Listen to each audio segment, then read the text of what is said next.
நான் ஓபிஎஸ்க்கு நான் முக்கியத்துவம் கொடுக்க விரும்பலைங்க. ஏன்னா எனக்கு அவரை பார்க்கவே பாவமா இருக்கு. தமிழ்நாட்டில் தமிழ் என்ற வார்த்தை மறைக்கப்பட்டு திராவிடத்தை கொண்டு வந்ததே திமுக தமிழுக்கு இழைக்கும் அநீதி என்று நான் சொல்வேன். அது மட்டும் இல்ல, மரியாதைக்குரிய முதலமைச்சர் அவர்கள் ஒரு யுகாதி வாழ்த்து தெரிவிக்கிறதுல கூட பிரிவினை ஏற்படுத்துகிறார் என்பது மிக மிக வேதனையான ஒன்று. ஆக நீங்க போராடி யூபி அரசாங்கத்துல நீங்க ஆட்சியில் இருக்கும் பொழுதே தமிழுக்கு எந்த மரியாதையும் உங்களால் கொண்டு வர முடியவில்லை, தமிழர்களுக்கும் எந்த மரியாதையும் கொண்டு வர முடியவில்லை. ஏன்னா விளாத்தி குளம் ஒன்றே போதும் எவ்வளவு கொடூரம் தமிழ்நாட்டில் நடந்து கொண்டிருக்கிறது என்பதற்கு. ஏன்னா பிஜேபி என்ற பூச்சாண்டியை காமித்து நீங்க அடிமைத்தனமாக இடங்களை குறைத்து வாங்கிவிட்டு அதுல நாங்க கீழே விழுந்தாலும் மீசையில மண்ணு ஒட்டலன்ட்டு இதெல்லாம் பிஜேபிக்காக இடத்துக்களை குறைச்சிக்கிறாங்களா? இல்ல உதயசூரியன்ல தான் நிக்கணும்னு அழுத்தம் கொடுக்கப்படுகிறது. அடிமை கூட்டணினா இந்தி கூட்டணி தான். ஆனா அதே இது ஒரு வார்த்தை தவறாக வந்து விட்டது. வார்த்தை தவறா வந்தது தவறுதான். ஆனா அதுக்கு காண்பிக்கின்ற கண்டனத்தை உடனே செல்வ பெருந்தகை அதுக்கு ஆர்ப்பாட்டம் பண்றாராம். நான் கேட்கிறேன், ஒரு குழந்தை கொலையின்றிருக்கு, அதுக்கு ஆர்ப்பாட்டம் பண்ணீங்களா நீங்க? தெலுங்கு மற்றும் கன்னட சகோதர சகோதரிகளுக்கும் கன்னடத்தை சார்ந்த கன்னட மாநிலத்தில் வாழும் தெலுங்கானா மற்றும் ஆந்திராவில் வாழும் சகோதர சகோதரர்களுக்கு எனது యుగాది வாழ்த்துக்களை தெரிவித்துக் கொள்கிறேன். తెలుగు కన్నడిక ప్రజలందరికీ உகாதி சுபாகாஞ்சலு. ஒரு மகிழ்ச்சியான தருணம். எல்லோரும் வாழ்த்துக்களை நாம் பரிமாறிக்கொண்டிருக்கிறோம். ஆக நாம மெட்ராஸ் ஸ்டேட்னு எல்லாரும் ஒன்றாக இருந்தது தான் திராவிடம். ஆனால் தமிழ்நாட்டில் தமிழ் என்ற வார்த்தை மறைக்கப்பட்டு திராவிடத்தை கொண்டு வந்ததே திமுக தமிழுக்கு இழைக்கும் அநீதி என்று நான் சொல்வேன். தமிழ் என்ற வார்த்தை ஏனென்றால் திராவிட நாடுகளை சார்ந்த தெலுங்கானா, தெலுங்கு, ஆந்திரா, கன்னடா அந்த வார்த்தையை பயன்படுத்துவதில் எல்லாரும் சேர்ந்து இருக்கிறதா திராவிடம்னு பயன்படுத்துறாங்க. ஆனா தமிழின் தொன்மையை மறைப்பதற்கும் தமிழ் என்ற வார்த்தையை மறைப்பதற்கும் திராவிடம் என்ற வார்த்தையை இவர்கள் பயன்படுத்துகிறார்கள். ஆக தமிழுக்கு அநீதி இழைத்துக் கொண்டிருக்கிறார்கள்.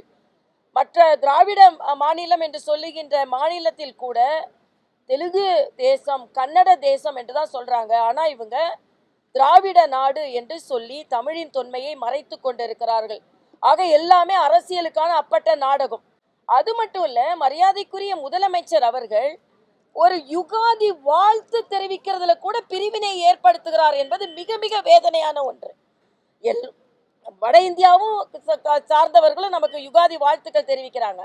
ஆனா அந்த வாழ்த்து தெரிவிக்கிறதுல கூட ஒரு பிரிவினையை ஏற்படுத்தி ஹிந்தியை பற்றி சொல்லி, ஆக இது தமிழனின் பண்பாடு கிடையாது. ஆக திராவிட முன்னேற்ற கழக தலைவர் அண்ணன் ஸ்டாலின் அவர்களும் உதயநிதி அவர்களும் தமிழின் அடையாளத்தை தொலைத்து கொண்டிருக்கிறார்கள் என்பதுதான். அதே மாதிரி கீழடியில முதலில் கீழடி அகழ்வாராய்ச்சிக்கு அதிக நிதி ஒதுக்கியதே மரியாதைக்குரிய பாரத பிரதமர் தான். ஆக கீழடியில அகழ்வாராய்ச்சிக்கு நிதி ஒதுக்குனா நாங்க அழுத்தம் கொடுத்ததுனால அப்படின்னு சொல்ல வேண்டியது. அதே மாதிரி சாகித்ய அகாடமியை பற்றியும் ஞானபீட விருதை பற்றியும் ஒருதலை பட்சமா இருந்து கொண்டிருக்கிறார்கள் என்று சொல்லிட்டு தமிழர்களுக்கு கிடைத்த உடனேயே அது தனியார் நிறுவனமா அரசாங்க நிறுவனமா என்று பாராமல் உடனே அவர்களுக்கு கிடைக்கும் பொழுது நாங்க அழுத்தம் கொடுத்துதான் நாங்க போராடிதான் பெற்றோம் என்று சொல்வது. ஆக நீங்க போராடி யூபி அரசாங்கத்துல நீங்க ஆட்சியில் இருக்கும் பொழுதே தமிழுக்கு எந்த மரியாதையும் உங்களால் கொண்டு வர முடியவில்லை, தமிழர்களுக்கும் எந்த மரியாதையும் கொண்டு வர முடியவில்லை.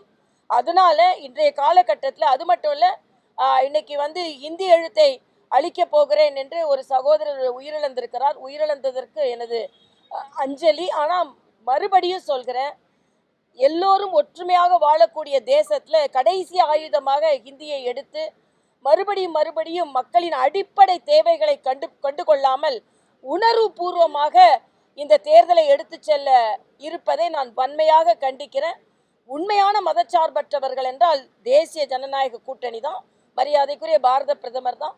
அதனால இன்று எல்லாவற்றிலுமே குழப்பம் ஏற்படுத்த வேண்டாம் என்பதும் முதலமைச்சர் சொல்றார். 2 மேடை, ஒன்று திராவிட மேடை, ஒன்று டெல்லி மேடை, எதில் ஏறுகிறீர்கள் என்று கேட்கிறார். நீங்க டெல்லியில மேடையில இதே பாஜக கூட நீங்க டெல்லி மேடையில ஏறினவங்க தான். ஆக 2 மேடையும் நம் தமிழ்நாட்டுக்கு வேணும். நம்ம தமிழ்நாட்டு மேடையில ஏறி மத்திய அரசின் நல்ல திட்டங்கள் தமிழ்நாட்டிற்கு கிடைக்க வேண்டும். ஆனா மறுபடியும் மொழியா இருந்தாலும் சரி, மேடையா இருந்தாலும் சரி, மாநிலமா இருந்தாலும் சரி, பிரித்து பிரித்து நீங்க வைக்கிற மேடை இன்னைக்கு அதிகமான எண்ணிக்கை ஏற்றி ஏற்றி ஏற்றி உங்க மேடை சரிஞ்சிரும் போல இருக்கு. இந்திய கூட்டணி என்ற மேடை சரிஞ்சிரும் போல இருக்கு. ஆனா நாங்க மிதமாக சரியான கூட்டணி அமைத்து இந்த தேசிய ஜனநாயக கூட்டணி நிச்சயமாக வெற்றி பெறும் அளவிற்கு நாங்கள் உழைத்து கொண்டிருக்கிறோம். மக்களும் அதை எதிர்பார்க்கிறார்கள். ஏன்னா விளாத்திக்குளம் ஒன்றே போதும் எவ்வளவு கொடூரம் தமிழ்நாட்டில் நடந்து கொண்டிருக்கிறது என்பதற்கு. நிச்சயமாக மக்கள் மாற்றத்தை எதிர்நோக்குகிறார்கள் என்பது எனது கருத்து.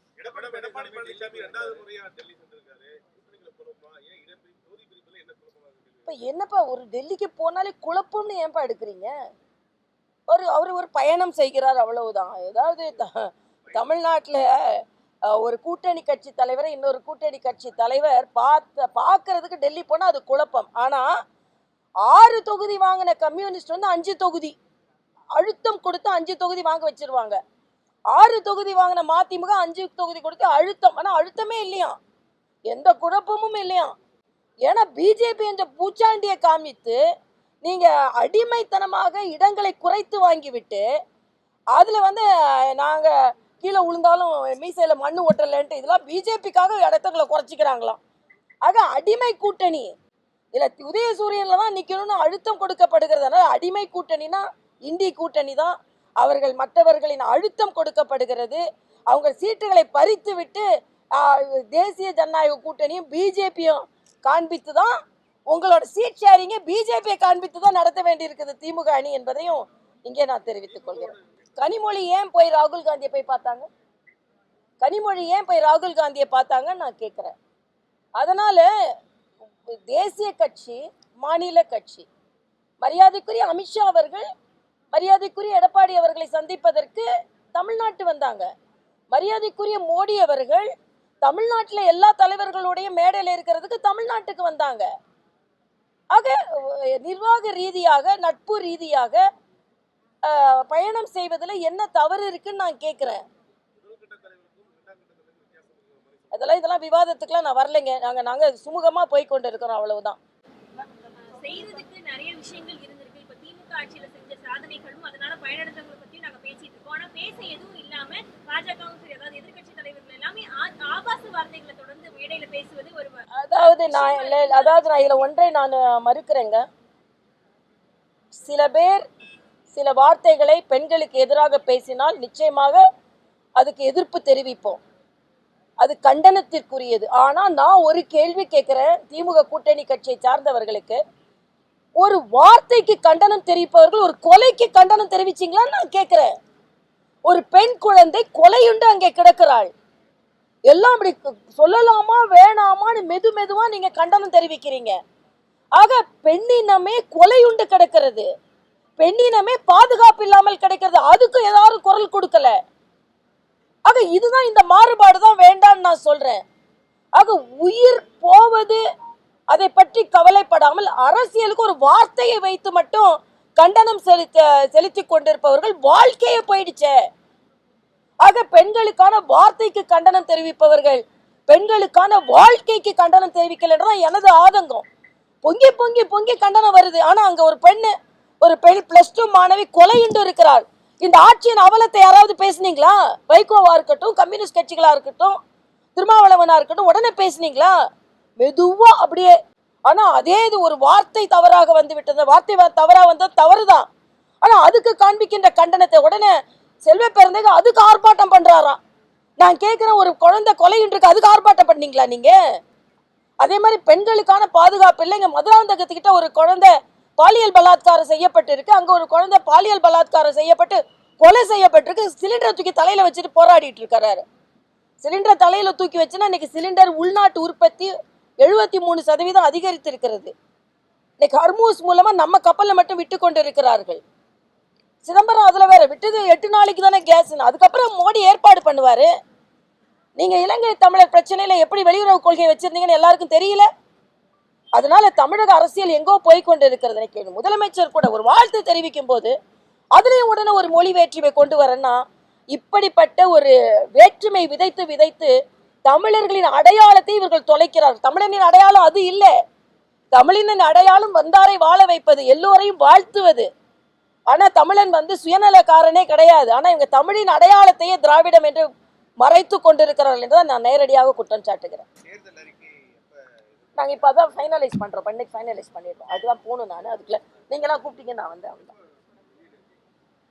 இன்னைக்கு ஃபைனலைஸ் பண்ணி நாளைக்கு தலைவர்கிட்ட கொடுத்துட்றோம். அப்புறம் தலைவர் எப்போ வெளியிடணும்னு சொல்கிறாரு அப்போ வெளியிடும். ஆல்மோஸ்ட் நாங்கள் டிராஃப்ட் பண்ணிட்டோம். இன்னைக்கு ஃபைனல் இப்போ கமலாலயத்தில் பண்ண போகிறோம். எல்லா செக்டாருக்கும், குறிப்பாக மகளிர், விவசாயம். பன்னீர்செல்வம் பேசின விஷயங்களை நீங்க பார்த்திருப்பீங்க. இப்போ விஜய் பத்தி பேசுறதா இருக்கட்டும், இல்ல எடப்பாடி பழனிசாமி இந்த சட்டமன்ற தேர்தலுக்கு அப்புறமா இதுலயே இருக்க மாட்டாரு, களத்திலே இருக்க மாட்டாரு, அதிமுக ஒண்ணு இல்லாமலே போயிடும் அப்படின்ற விஷயங்களை தொடர்ந்து நான் ஓபிஎஸ்க்கு நான் முக்கியத்துவம் கொடுக்க விரும்பலைங்க. ஏன்னா எனக்கு வந்து அவரை பார்க்கவே பாவமா இருக்கு. ஒரு முதலமைச்சராக இருந்தவர் அங்கே போய் இப்போ இன்டர்வியூவில் போய் உட்காந்துக்கிட்டு அது வந்து அம்மாவோட கொள்கையை அப்படியே சரண அடைஞ்சு அவங்க அதெல்லாம் எனக்கு அவர்னால எனக்கு வந்து அதை பற்றி பதில் சொல்ல விருப்பம் இல்லை என்பது எனக்கு கருத்து. பன்னியூர் சிவா திமுக எம்எல்ஏ அவர் வந்து தொகுதி பங்கீடுக்கான இந்த பணத்தை வந்து தன்னுடைய நிறுவனங்களுக்கு யூஸ் பண்ணியிருக்காரு. ஹைகோர்ட்ல சிபிஐ விசாரிக்க வேண்டும்